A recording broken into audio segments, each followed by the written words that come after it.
We are on our way to the Myrtles in Louisiana, one of the most haunted places in America.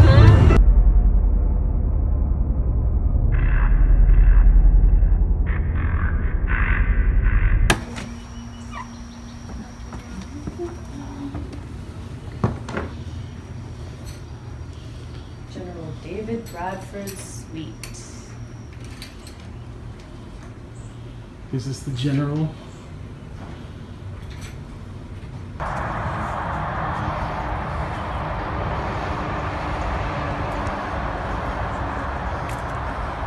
What does alligator taste like?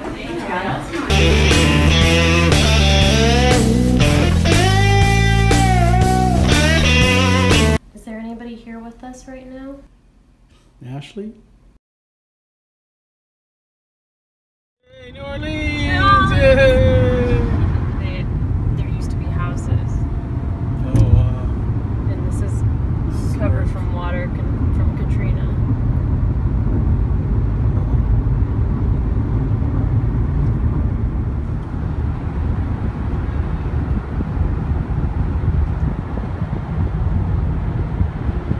That's that Superdome, isn't it?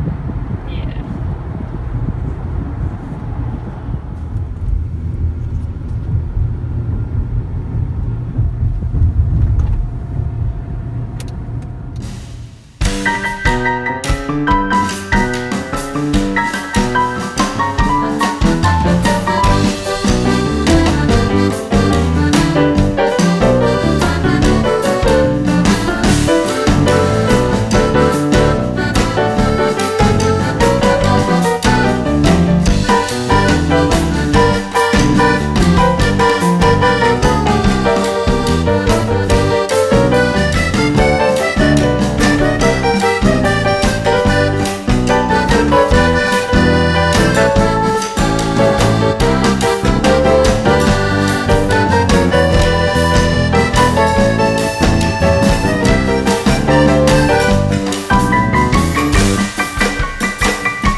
Oh, yeah, I see him.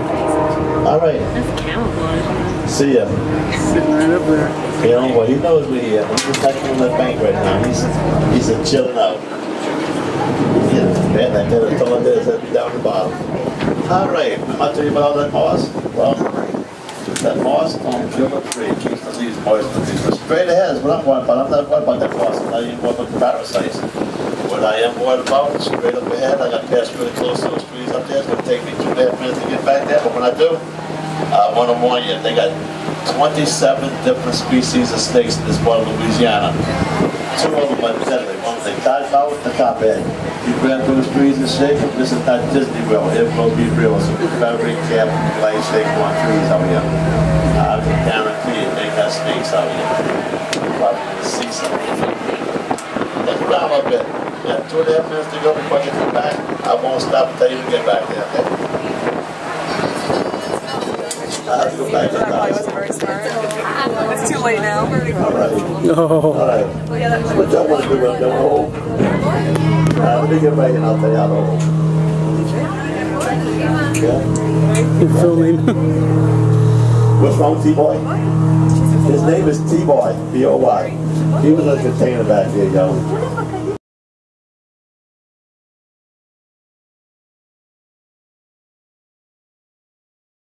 Yeah, I think it's me. But anyway, how's the heart? Alright, his name is T-Boy. He's a little rescue alligator with 8 inches of NOLA down. He's going to stay with me at my home and not if I got thing till he's 3 years old. Just like all the other ones.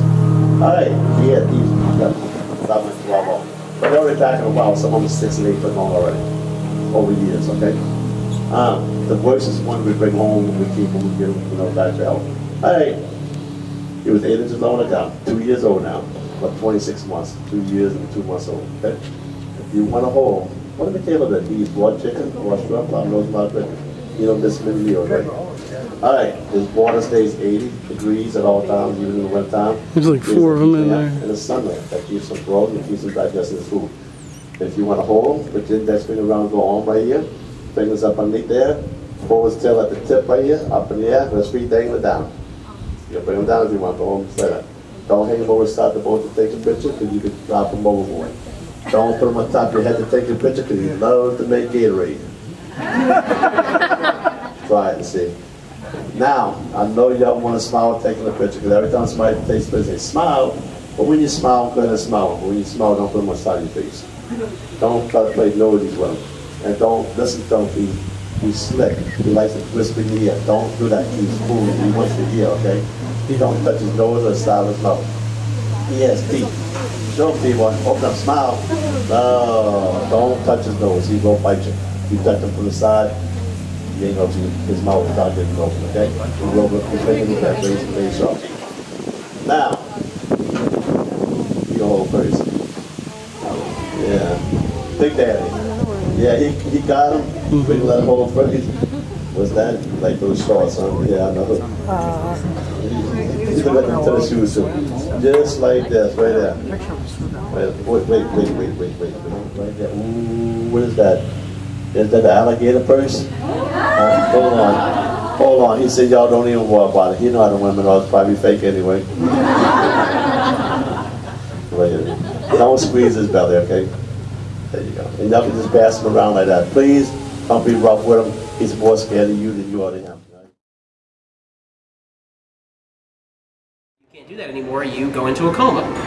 Now, this is where the interesting part comes in. Because when you go into that coma, approximately 8 to 10% of people that go into a yellow fever coma actually wake up.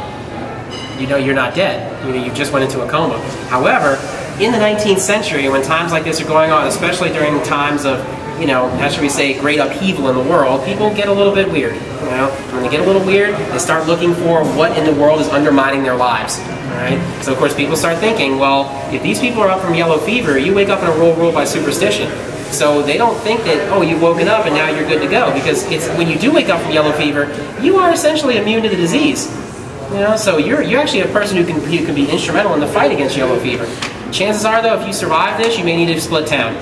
You are likely to get staked, beheaded, or burned alive. They believe you are undead. Right? And the yellow fever thing would essentially spread this idea of vampirism around the city of New Orleans.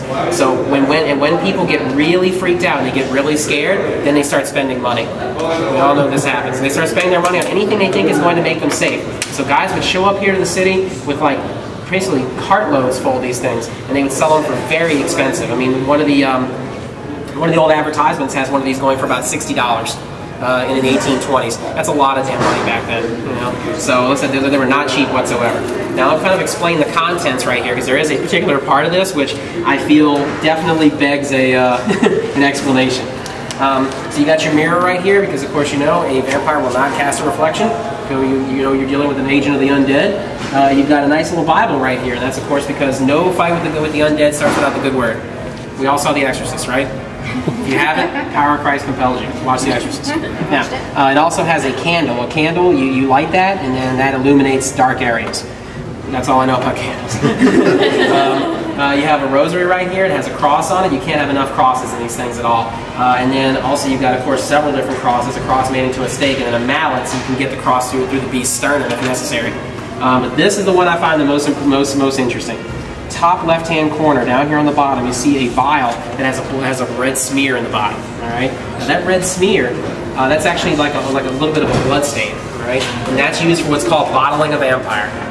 Now, I want you to listen up to this, because this could save your life someday.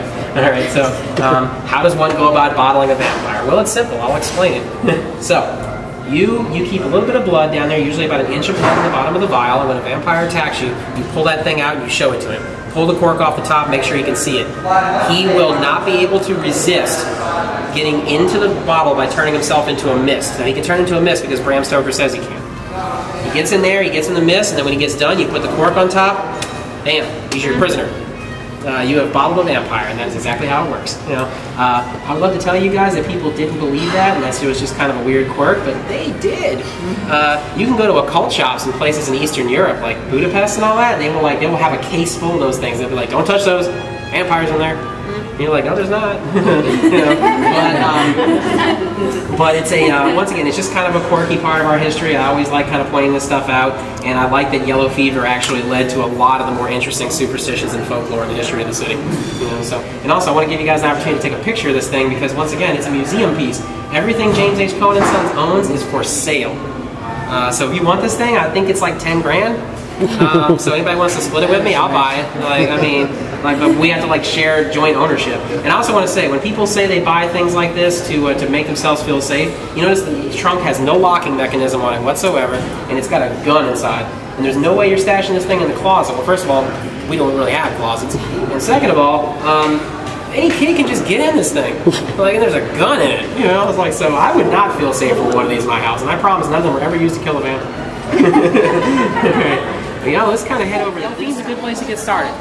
Delphine is actually born Marie Delphine McCarty. She's born in the year 1784, right here in New Orleans, to the McCarty family. The McCarty is a prevalent and wealthy family here in the city. They own 3 plantation homes in the area. Now, their biggest plantation home is on the north shore of Lake Pontchartrain, I want to say the Covington neighborhood. All right? Now, I want y'all to keep that in the back of your mind because that one up in Covington, that'll play a part in what we're talking about a little bit later. All right? Now, she gets married 3 times. Louis Lalaurie would end up being her 3rd husband. Louis Lalaurie is born in the year 1800. He's born in Toulouse, France. He graduates in 1825 from what is now today the University of Toulouse Medical Center. Graduates with a degree in dentistry. Dead last in his class. What do we call a dentist who graduates last in their class? We call him a dentist. Because that's it. They don't tell you where they actually graduated. You don't walk to your dentist's office and say, "I graduated 39th out of 39th. That was Louis' rank." You know, so they just tell you they have a degree. So you have no idea if you're with the world's worst dentist. So, although I imagine you'll get tipped off later. So, of course, he moves here to New Orleans in 1825 after getting his degree to establish a dental practice. When he gets here, he starts mixing in with some of the Creole high society here in the city, and he meets recently widowed Delphine McCarty, and he is smitten. He says, "All right," he says, "now we're going to start a courtship." Their courtship starts in 1825, culminates in their marriage in 1827. When she gets married to him, takes the name Delphine Lalaurie. The family actually purchased this home in early 1827. As their wedding present, they're allowed to live in it. It's not bad. You know, it's not bad at all. But I do want to say this home looks nothing like when the Lalauries owned it. Nothing at all. It's been through so many eccentric multimillionaires, it's taken a way different shape. So of course, they move into the home in 1827. Nothing unusual happens until about March of 1834. March of 1834, we have an older gentleman kind of walking right here along the sidewalk. Right? He's on his way home late from work. He gets to down that white wall over there that has the big spikes sticking out the top of it over there. Right? So he gets down to that section of the wall, and he hears a sound of distress coming out of the house. He hears like a scream. Right? He looks up and he sees what we now know to be a young 12-year-old slave girl. She's running from the back of the house in the balcony overlooking the courtyard. She hooks a left at the balcony and she's headed down to the other end over there, at the end of the gallery. Now, at that time, the gallery stopped at the end of the block. Now it wraps around the side of the house, but at that time, that was where the gallery ended. She's running, and Delphine Lalaurie is chasing her with a bullwhip.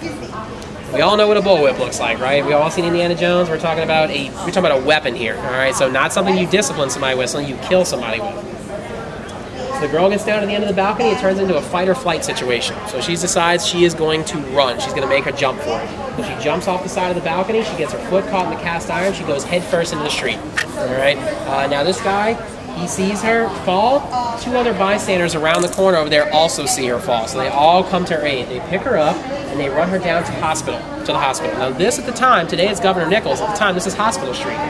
Hospital sits at the corner of Hospital and Rampart, which is only about approximately 4 blocks back that way, so right on the corner. All right. So of course they get her down there. She does not die right away. She dies later on that day of massive head trauma. All right. So of course they get her down there into the hospital. She dies, and that is when Delphine, about a week later, would find herself before a judge. This is how we know so much about this incident, because she goes before that judge, and most of it is in the court record. All right. She gets before the judge, and the judge levies against her a $300 fine. That's another one of those things you can't just say and then move on like that's normal. $300 fine. She directly caused the death of a 12-year-old girl with 3 witnesses. So why only a $300 fine? We got to go far back again. 1724 in New Orleans, they pass a law called the Code Noir. Code Noir also means black code. Basically, the Code Noir says what rights do slaves have in the city of New Orleans. They have a few extra rights that they don't have in other parts of the country, like they're allowed to buy their own freedom, they are allowed to earn their own money, and they're given off on Sunday because they have to be baptized Catholic, like we talked about at the beginning of the tour. So they're given off on Sunday so they can go to church. They're also free from what they call cruel punishment, right? Trouble with laws like this, though, is they tend, as far as the planter class and the slave-taking class of New Orleans is concerned, this law stops at their front door, if you know what I mean. What goes on inside of their home is considered to be sacred. How you choose to treat your property is your own decision, all right? But this came out onto the street. This came out onto the balcony right here, and 3 people saw it, so she publicly broke Code Noir. He levied against her the highest penalty he could possibly give at that time, which was $300. That's how you have a $300 fine for the death of a 12-year-old girl. Right? So, however, this does take a social toll.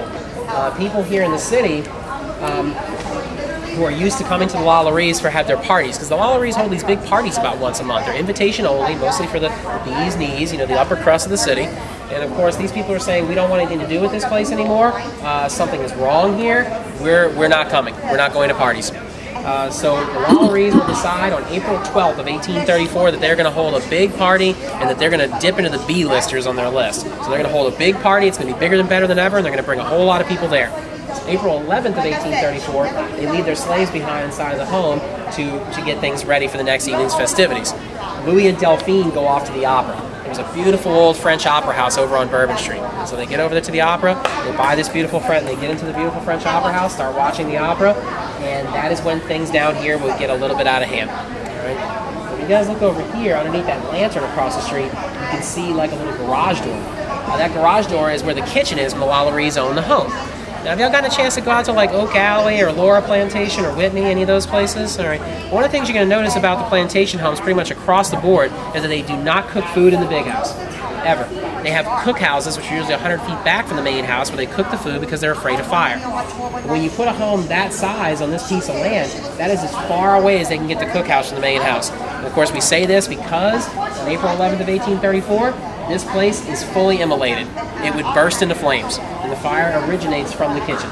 Now, the first people on the scene are the locals who live around the neighborhood, and they form like a little bucket brigade. Now, it's not because they love the Lolleries and they're trying to get their home on how the fire under control. It's because look how close everybody here lives next to each other. They think the fire's coming for them. All right, so when the police and the fire department arrive, they start to get the situation under control. The fire department gets the fire under control. The police, they start to kind of make sure to huddle everybody out of the home to get everybody out of harm's way. Everybody in the home at this point is enslaved. So they're pulling all the, give them some room for me. Yeah. All right, oh, you're welcome. So, of course, the slaves have come out of the house, and the police are beginning to speak to them. They're beginning to find out, okay, what's going on here, what's wrong, and we're trying to piece together how this fire got started. And these slaves will look at the police and they will ask them essentially for what they call asylum. Right? Now this is a bit unusual because, you know, normally when somebody asks you for asylum, they essentially are saying, I don't want to be here when the master comes back, because when the master comes back, there's a chance she may kill us. Now the police know about what happened to the girl a month earlier, so of course their interest is piqued. They know something's not quite right. All right, so we should look into this a little bit further. The fire department starts their investigation of the fire, and of course they start in the kitchen, the most likely place. When they go inside, they find a slave woman dead on the floor, and she's been chained to the stove by her ankle. I'm very, very sad to tell you guys, this is not an unusual practice. What they see here is actually fairly common. If you as a slave owner feel that your slave cook may be turning against you, this is your own macabre version of an insurance policy. This is how you protect yourself. Because if she decides she wants to burn your house down, she's guaranteed to be her first victim if she's chained to the stove. To this day, we are not going to know if she started this fire on purpose or not. The only person who knows that is her, and she burnt up, never to tell her story. You know, so as far as we're concerned, we'll never know if she did it on purpose or not. Now, of course, the police have interviewed the slaves, and of course they're prying them a little bit further. Why are you afraid of the madam? Why do you want asylum? And so eventually 2 of the slaves will get their nerves up, and they will bring the police up to the 3rd floor. And there's an attic space facing this side of Hospital Street. And when they go inside of that attic, they open it up, and the police find something that they, how should we say, to say the least, they did not expect. They thought they'd find something bad, but what they found, New Orleans was never the same. They found a slave torture chamber inside of this home. All right. Now, when they open it up, they can immediately smell basically like the stench of human remains. There are approximately 7 people on the inside. 4 of them are already dead. All right. They have been beaten to death with bullwhips. All right. For your American Horror Story fans, no minotaurs, nothing like that. All right. Unfortunately, it's just plain old sadism. The slaves indicate to the police that Louis and Delphine are essentially what we would call today sadistic. They would get extreme pleasure out of causing pain on others. If anything happened in the house that went wrong, especially when it came to their parties, they would find the slave that they felt responsible for that, they would bring them to the 3rd floor to their chamber, and they would essentially whip that slave until they would either die or they felt that that slave was properly disciplined in their mind. All right? So we have no idea how many people lost their lives inside of this house because they kept very little records, because most of the slaves were being purchased by the McCarty family and were being given to them. All right, so as far as who was working in the house at the time and all that, those records are long gone. You know, they also indicate to the police as well that the 12-year-old girl who jumped off the balcony, that she was actually combing Delphine's hair. She was combing her hair and she hit a knot. When she hit the knot, Delphine flew into a rage, grabbed a bullwhip out of her desk drawer, and chased the girl out of there, causing her death. All right, so of course the police, they spring into action. They pull the 3 people out of there who are still clinging to life. They bring them down here in the street, and they commandeer a fire department cart. Because when the fire department came, they brought these huge carts with huge vats of water on the back of them. So they put these people onto the carts, and they bring them to Charter Street, where we came from. They turn a right, and they head down to the Cabildo. When we were in Pirates Alley, the Cabildo was the building that was just behind my back. All right, that was actually acting as the emergency hospital at this time. So they bring them to the Cabildo. As they go, people from all over the city are approaching the cart, and they're asking the police, who are these people? What's going on? What's happening? And the police are very free with the information. They tell them these are the Lalaurie slaves. The Lalauries have been torturing and murdering their slaves. And then that will essentially form a mob. A riot breaks out. And now the people who have formed this mob are basically 2 different kinds of people. You got your first kind of person who essentially wants to come down here and wreak vengeance on the house. They know what's happened, and they want some kind of vengeance for this. The second group of people is what we would call looters. They're going to take advantage of the situation. All right. So this group would come down here. They would tear the house to pieces, steal everything inside that isn't nailed down, and just pillage the whole thing. And many of the slaves that are here are starting to run. They're starting to scatter. All right, so the police are actually they're stuck between a rock and a hard place. Whether they should protect the home or if they should try to grab the slaves who are running away. All right, so this is essentially complete pandemonium down here. Nobody has any control of the situation whatsoever. In the midst of all this pandemonium and all this craziness, we want to enter the one guy in the story here we're unlikely to know more about than we know right now. And his name is Sebastian. Sebastian is the Lalauries' carriage driver. And Sebastian, by all accounts, he was the Lalauries' favorite slave. And this was fairly common because a lot of times your favorite would be your carriage driver, because in many ways your carriage driver is the one that you're essentially putting your life into that person's hands. So a lot of times your carriage driver would be your favorite. When he would actually leave, he would go down to the opera house, pull Delphine and Louis out of the opera, explain the situation, and he facilitates their escape from the city. He puts them onto a carriage, brings them to Bayou St. John, which is about 3 miles that way. It's a slow-moving, lazy river. Gets them onto a flatboat, which takes them up to Lake Pontchartrain, which brings them to the North Shore, to Covington, to the main McCarty family plantation. And then that is where Louis and Delphine Lalaurie would split and never see each other again. The reason why they split is another one of those unknowns, because there's a lot of unknowns here. You know, some of it we can make an educated guess. For this one, I mean, there's definitely some tension in the relationship, but these two would go completely their separate ways at this point. Louis gets on a ship, and that ship is bound for Havana, Cuba. He gets on the ship, and then we never hear from him ever again. That's it. We have no idea if he reached Havana, if he made it there, what did he do when he got there. We know nothing. That's it for him. Delphine, on the other hand, we know quite a bit more. She gets on a ship that's bound for France. She lands in the port of Le Havre, then she goes to Paris, and she lives out the remaining 9 years of her life, eventually living in the lap of Parisian luxury. These two were never caught. They were never caught, and they were never brought to justice. You got your justice already. You got a $300 fine. That is all you. If you're here for justice, you're in the wrong place. All right? So there were bounty hunters that were all over the world trying to find these two, because the bounty on them was incredibly high, but none of them were ever discovered.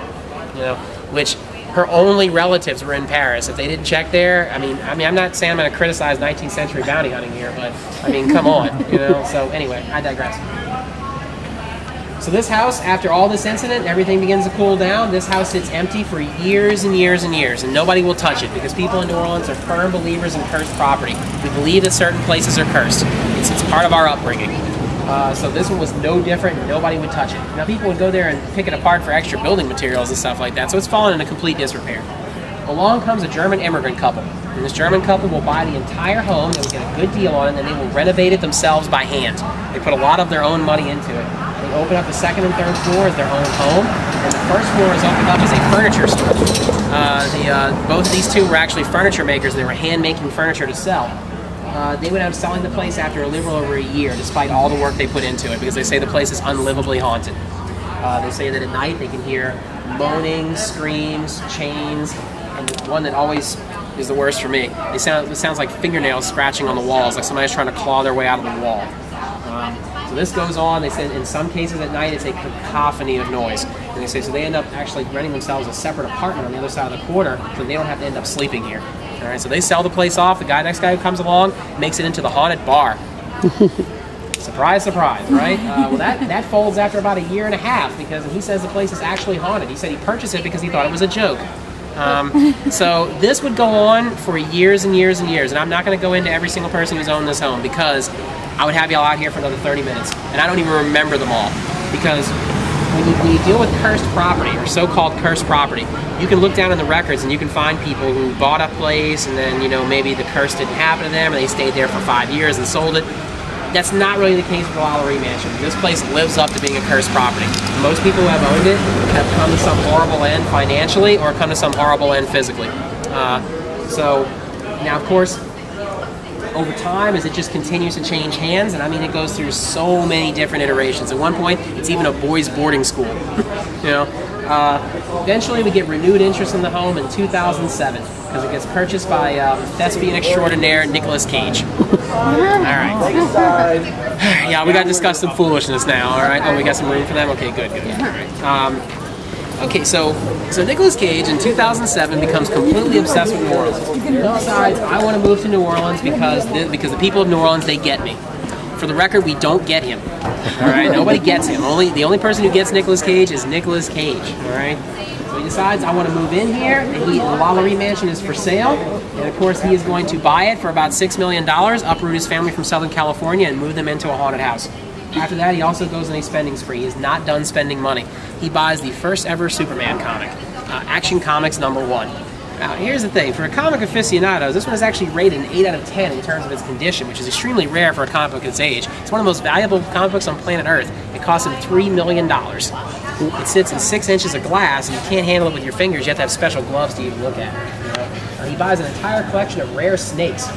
He buys a dinosaur skeleton, which I didn't think they'd even sell you if you weren't like a museum. Like, what's the point of that? Like, so he buys a dinosaur skeleton, he buys a castle in Germany, he buys his own island. He's just spending all this money. Eventually, he finds out I owe the IRS $6.5 million in back taxes. It got widely reported in the news at the time that Nicolas Cage had filed for bankruptcy. Nicolas Cage never filed for bankruptcy, but he got so close. All right. The only piece of property he still has in New Orleans, everything else was taken to pay his tax bill, including the Lowry Mansion. He still has a tomb. Who's seen it? You've seen it. What'd you think about it? Thought it was interesting. Very interesting, right? If you do not get a chance to take a tour of St. Louis Cemetery #1, please Google Nicolas Cage's tomb. It is a pyramid. He built a monument to himself. It's a big pyramid. It says Omnia ab uno on the front, which means everything from one from everything. It's Latin. On the front of it, on the tablet, which will one day say Nicholas Coppola, because bear in mind he is Francis Ford Coppola's nephew. He changed his name because he was afraid of nepotism. He wants to be a real actor. You know? Women pay on our tours to kiss his tomb. There are lipstick marks all over the front of it. You see them? Yeah. Yeah, that is disgusting. That thing sits in the elements all day. But anyway, part of the Nicolas Cage fan club experience. They come to New Orleans for his tomb. He has a fan club. So, of course, he loses the mansion, and it is purchased by its current owner. It's a guy named Michael Whalen. Michael Whalen, as we speak right now, and I'm happy to tell you guys, this has only just recently happened. He is now the longest tenured owner of the Lowry Mansion. Yay! He has owned it for a little over 7 years. Yeah, so he's now the longest tenured owner of the Lowry Mansion, even longer than the Lowrys themselves.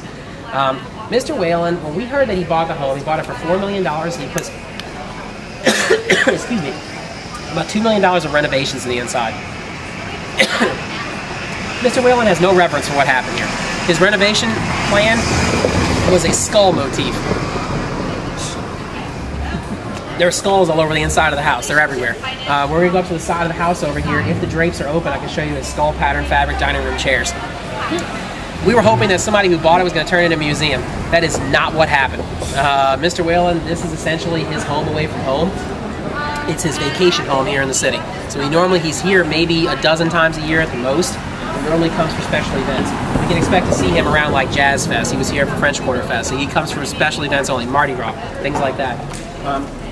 The reason he bought it is because he's a Houston multimillionaire. He's made a lot of money in the oil and gas industry. The reason he bought this house is because people who have the level of money that he has, they tend to suddenly begin to compete with each other. And the way that they compete is because every one of them can go and buy a Lamborghini. Whatever, right? Can all of them own the Lalaurie mansion? No. This is part of the competition. This is part of his collection of oddities. He has something his rich friends don't have, and that's why he bought the home. You know, he gets asked if he ever sees or hears anything. He refuses to answer the question because he doesn't want to jeopardize us visiting his home every night. When he is here, one of the things he likes to do is to sit on the balcony. He will smoke cigars and drink brandy, and he will listen to us tour guides talk about his house. And he has been known to throw us cigars. Not me, but I've only seen him once, and he wasn't on the balcony. But one of my other friends, who's also a tour guide named Andrew, he threw him a cigar one night, and it was an expensive cigar. He put a picture of it on Facebook and everything. You know, so what I do is I want to go up here, and I want to bring y'all around the corner right here because I want to show you the last original part of the house, and I want to talk about Mr. Whalen has one last plan for the home that's just now coming to fruition. That is the last original part of the house. All right. When I do this tour during Halloween, I have to kind of like preface it before we come around the corner. I let people know what you're about to see. You know, it may anger you because it upsets us, and it's not right. Right here for his Halloween decorations, he recreates the scene of what happened upstairs in the attic. Right, he had a custom figure of Delphine and Louis Lalaurie made when he bought the home. Delphine sits right here. Louis stands right there. They put a table in front of them which has like fake organs and everything. There's like whips hanging up over here and chains hanging up from the ceiling. So he essentially recreates the scene as his Halloween decorations. It's also worth noting that our wax museum in New Orleans recently closed down. And every time a wax museum closes, people come in and they start auctioning all the pieces. And of course people show up for the auction and they want to buy ones that they wanted to buy. Mr. Whalen has already put his money on the table for Delphine Lalaurie. She has been a big fixture of our wax museum for a very long time. And her wax figure, if you Google her, you can see her.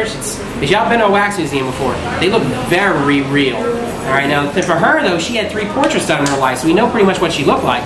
But she's holding a candelabra in her hand. In the candelabra, the flames are burning, and she's got these like burning blue eyes. And in front of her are 3 slaves, and they're groveling for mercy. And there's blood running down their faces, and they've been beaten to death. You know, and of course she's looking at them like there will be no mercy. And that was not in our horror section. That was in our history section. First time I ever heard about Delphine Lalaurie was when I was out there on a field trip. I asked my dad, "Who's Delphine Lalaurie?" And he said, "Pull up a chair. We're a family of historians. Our Thanksgivings are very interesting. You know, like, we argue a lot." All right, y'all, we're gonna head on down this way.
Oh, wow.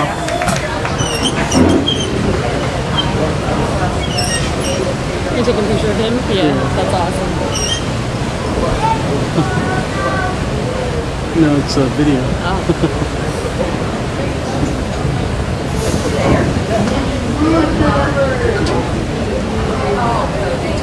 That was fun.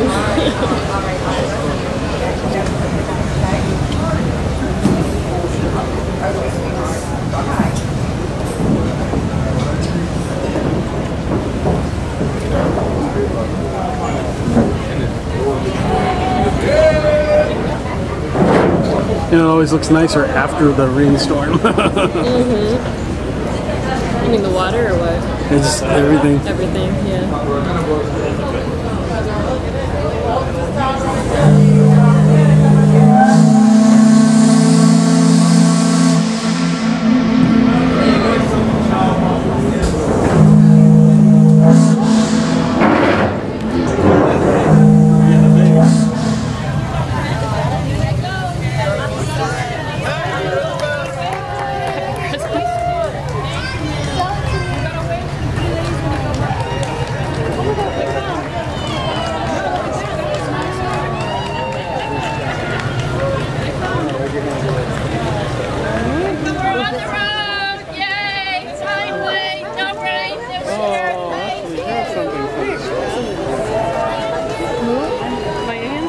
Look, these ladies have something. Get it. Get one.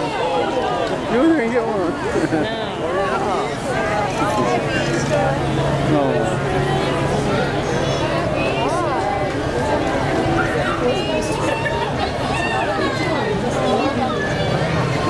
Yeah, they are. Is there more back there? The characters back there? Oh, I want ears. I want ears. 10 minutes later. Pause. Pause, really?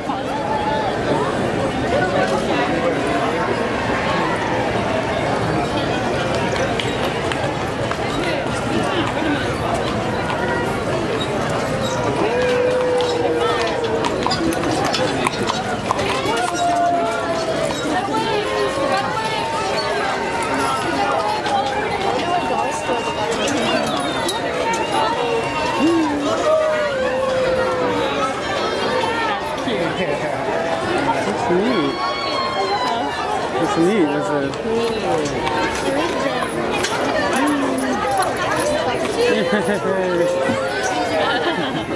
Oh, she looks pretty.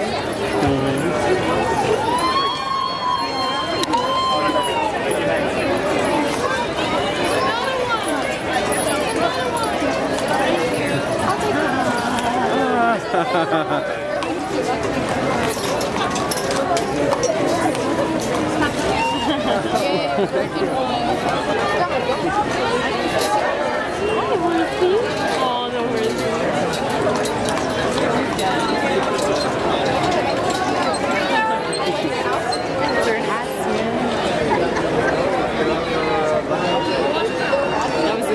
That's it. And now you follow if you want to follow in your best outfit, actually. So is the new one the big parade? And now all the bunny people.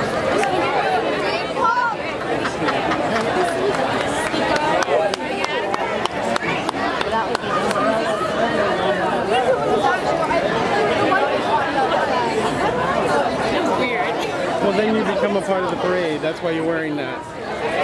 Oh. That's what the Easter parade is. Showing off your body. See, all these people are now in the Easter parade. But nobody's wearing hats. Only some of them are. Let's see your Easter outfit. Thank you.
Archie Bobby, Archie back, Archie Bobby, Archie back, Archie Bobby, Archie back.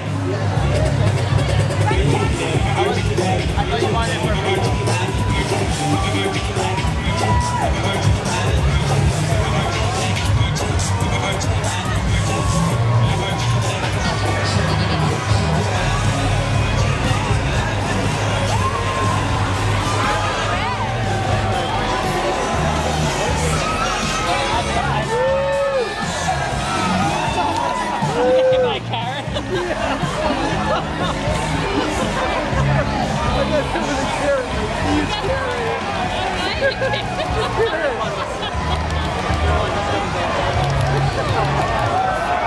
Holy crap.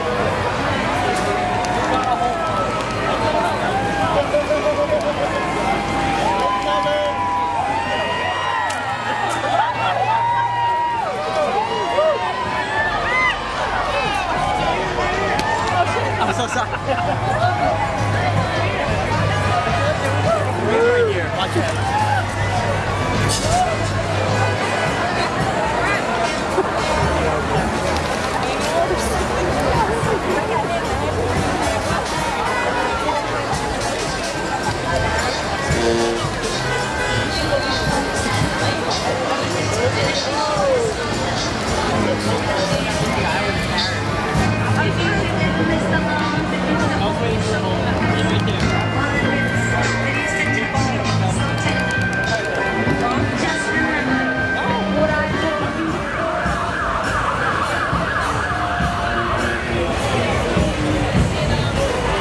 Too far away for this lens.